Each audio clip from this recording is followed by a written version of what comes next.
Hello friends, मेरा नाम है विक्की सहरावत।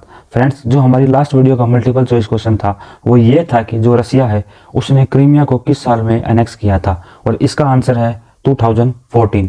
तो फ्रेंड्स, जो वर्ल्ड इकोनॉमिक फोरम है ये सेटअप कर रहा है कि एक जो सेंटर है फोर्थ इंडस्ट्रियल रेवोल्यूशन के लिए तेलंगाना में, जो हैदराबाद है वहाँ पर, तो ये एक ऑटोनोमस नॉन प्रॉफिट ऑर्गेनाइजेशन होगी जिसका काम फोकस करना होगा हेल्थ केयर और लाइफ साइंसेज पे। जो इंडिया है, अब इंडिया के पास ये एक बहुत ही यूनिक अपॉर्चुनिटी है कि वो हेल्थ केयर और लाइफ साइंसेज में, यानी कि जो साउथ एशिया है हमारा, वहाँ पे इन सेक्टर्स में क्या है कि लीड कर सकता है।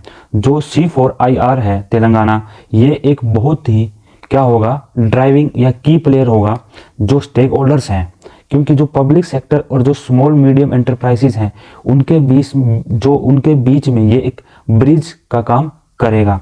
ये बोला है जो वर्ल्ड इकोनॉमिक फोरम के प्रेसिडेंट हैं बोज ब्रेंड ने। जो C4IR तेलंगाना है ये 18th सेंटर होगा वर्ल्ड इकोनॉमिक फोरम का, जिसमें क्योंकि जो ये सेंटर्स खुले हैं ये 4 कॉन्टिनेंट्स में खुले हैं। जो ये नया सेंटर होगा इसमें जो काम होगा वो होगा प्रोडक्ट डेवलपमेंट का, और जो इनोवेशन है उसकी डिलीवरी करना, जो इंडियन हेल्थ केयर सिस्टम है हमारा उसके विद इन रह के। और ये हमारा जो first health care and life sciences का इंडस्ट्रियल रेवोल्यूशन का सेंटर होगा इस रीजन में, यानी कि जो फोर्थ इंडस्ट्रियल रेवोल्यूशन है उसका ये जो सेंटर है ये इस रीजन में पहला होगा हेल्थ केयर और लाइफ साइंसेस में।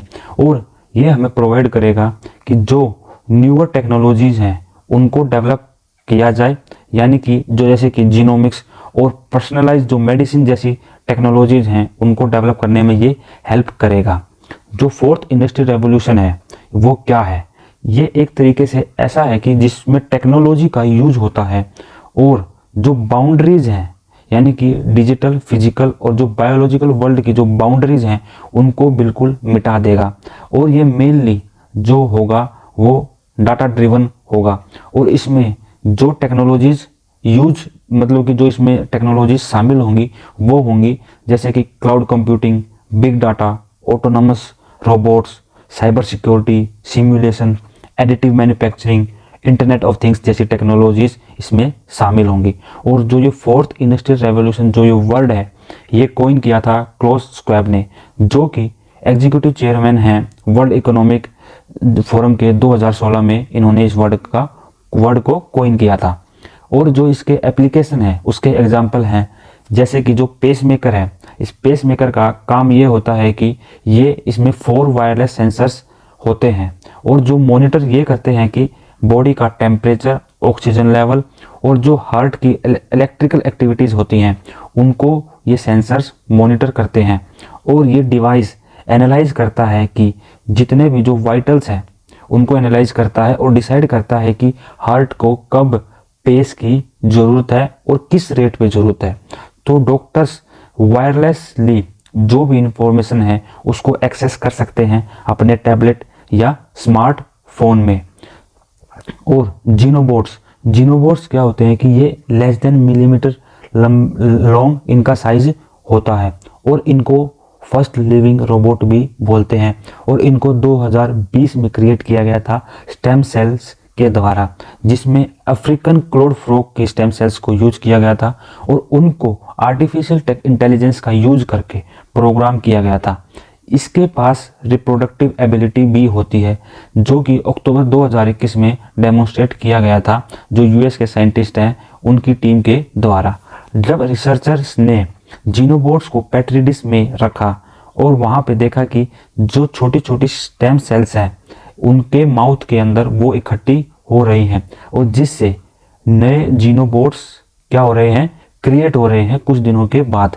तो अब जीनोबोट्स को कुछ टाइम के बाद इनको यूज किया जा सकेगा क्लीनिंग अप जो माइक्रोप्लास्टिक्स होती हैं उनको क्लीन करने में, और जो हमारे डेड सेल्स होते हैं उनको रीग्रो या रिप्लेस करने के लिए इनका यूज किया जा सकता है। और जो टिश्यूज़ हैं हमारे, यानी कि जो ह्यूमन बॉडीज़ के अंदर डेड सेल्स और जो टिश्यूज़ हैं उनको रीग्रो और रिप्लेस किया जा सकेगा जीनोबोट्स के हेल्प के साथ। और जो स्मार्ट रेलवे कोचेज हैं उनको, जो कि एक मॉडर्न कोच फैक्ट्री है रायबरेली उत्तर प्रदेश में, वहाँ पे नवंबर 2020 में एक जो स्मार्ट रेलवे कोचेज हैं उनको उनके अंदर जो सेंसर्स हैं बैटरी के वो फिट किए जाएंगे, ताकि जो पैसेंजर्स हैं उनका जो एक्सपीरियंस है उसको और कंफर्टेबली प्रोवाइड किया जा सके। जो ये सेंसर्स है ये मॉनिटर करेंगे कि जो टॉयलेट्स हैं वहाँ पे जो स्मेल है उसका क्या लेवल है, और ये भी चेक करेंगे कि जो दरवाजे हैं वो सेफली बंद हैं या नहीं, और अगर कोई फायर आउटब्रेक होता है उसको भी अवॉइड किया जा सकेगा इन सेंसर्स के द्वारा। और जो सीसीटीवी कैमराज हैं उनके हेल्प से जितने भी अनऑथराइज्ड ट्रैवल हैं उनको रोका जा सकेगा फेस रिकॉग्निजिंग जो कैपेबिलिटीज़ हैं उनकी हेल्प के द्वारा। इसके चैलेंजेस क्या हैं? अब इसमें ये सबसे बड़ा चैलेंज रहेगा कि जो जॉब है वो डिस्प्लेसमेंट हो जाएगी, क्योंकि अब जैसे जैसे ऑटोमेशन और आर्टिफिशियल टेक्नोलॉजीज का यूज बढ़ेगा उसमें लोगों के कंसर्न ये है कि उनकी जो जॉब्स हैं वो रिप्लेस हो जाएंगी मशीन्स के द्वारा। तो सबसे ज़्यादा क्या होगा कि लोगों की जॉब जाएंगी और अनएम्प्लॉयमेंट बढ़ेगा। और लोगों का ये भी कंसर्न है कि जो प्राइवेसी है तो उसमें भी लोगों की दिक्कत आएंगी, क्योंकि जैसे जैसे डिवाइसेस कनेक्ट हो रही हैं और सिस्टम्स कनेक्ट हो रहे हैं, जो इंडस्ट्री 4.0 है उसमें क्या होगा कि जो साइबर अटैक्स हैं उनका रिस्क बढ़ जाएगा, और इसमें सबसे ज़्यादा इम्पैक्ट पड़ेगा बिजनेसेस और इंडिविजुअल्स के ऊपर। जो तीसरा सबसे बड़ा कंसर्न है वो है एथिकल कंसर्न। इसमें आर्टिफिशियल इंटेलिजेंस और ऑटोमेशन है उसका बहुत एडवांस स्टेज पे यूज होगा, तो इसमें ये कंसर्न आएगा कि इसमें अकाउंटेबिलिटी किसकी होगी, और अगर इसको यूज किया जाएगा तो वहाँ पर ट्रांसपेरेंसी होगी या नहीं होगी, या इसका यूज एक बायस तरीके से किया जाएगा। तो ये कुछ एथिकल कंसर्न्स भी हैं। और जो डिजिटल इंफ्रास्ट्रक्चर है उसकी भारी मात्रा में कमी भी इसका एक चैलेंज है, क्योंकि सभी कंट्रीज़ के पास डिजिटल इंफ्रास्ट्रक्चर नहीं है इंडस्ट्री 4.0 के से रिलेटेड। तो इससे क्या होगा कि जो डिजिटल डिवाइड है वो बढ़ेगा और जो इकोनॉमिक ग्रोथ है वो भी अनइवन होगी। अब जो बाकी इंडस्ट्री रेवोल्यूशंस हैं वो हैं, जो फर्स्ट इंडस्ट्री रेवोल्यूशन है वो हुई थी 1800 में, जिसमें वाटर और स्टीम पावर को यूज किया गया था प्रोडक्शन को मैकेनाइज करने के लिए, जैसे कि स्टीम इंजन।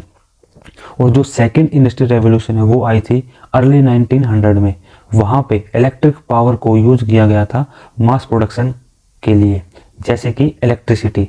और जो थर्ड इंडस्ट्री रेवोल्यूशन है वो आई थी लेट 1900 में, वहाँ पे इलेक्ट्रॉनिक्स एंड इंफॉर्मेशन टेक्नोलॉजी का यूज किया गया था प्रोडक्शन को ऑटोमेट करने के लिए, और इसका एग्जांपल है कंप्यूटर और इंटरनेट। हमारा आज का मल्टीपल चॉइस क्वेश्चन ये है कि जो ये टर्म है फोर्थ इंडस्ट्री रेवोल्यूशन, इसको किसने कॉइन किया था। तो दोस्तों हमारी आज की वीडियो में इतना ही। Thank you friends, thank you so much.